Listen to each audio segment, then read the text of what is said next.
بسم اللہ الرحمن الرحیم وصلی وسلم علی سید الانبیاء والمرسلین۔ یہ دنیا کا جو نظام چل رہا ہے یہ خود بخود نہیں چل رہا، اس کو چلانے والی ایک ذات ہے جس کا نام اللہ ہے۔ قیامت کے دن فرشتے بھی یہ پکاریں گے سبحانک ما عبدناک حق عبادتک، کہ اللہ ہم تیری بندگی کا حق ادا نہیں کر سکے۔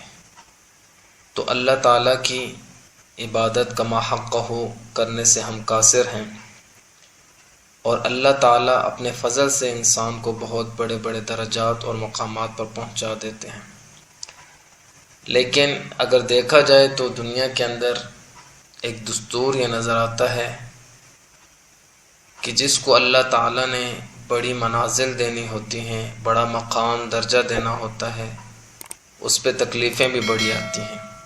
آخرت کی بڑی منازل کے حصول کے لیے انسان کو دنیا میں بڑی تکلیفوں اور اذیتوں سے گزارا جاتا ہے۔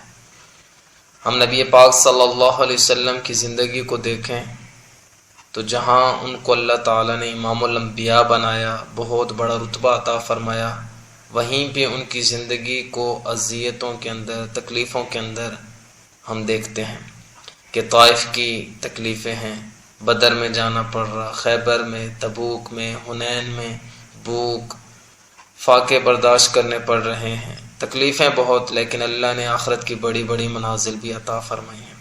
اس لیے انسان پہ اگر کوئی حال آئے، مشکل درپیش ہو تو پریشان نہ ہو، بلکہ یوں سمجھے کہ اللہ تعالیٰ اس کو بہت بڑی منزل عطا کرنے والے ہیں۔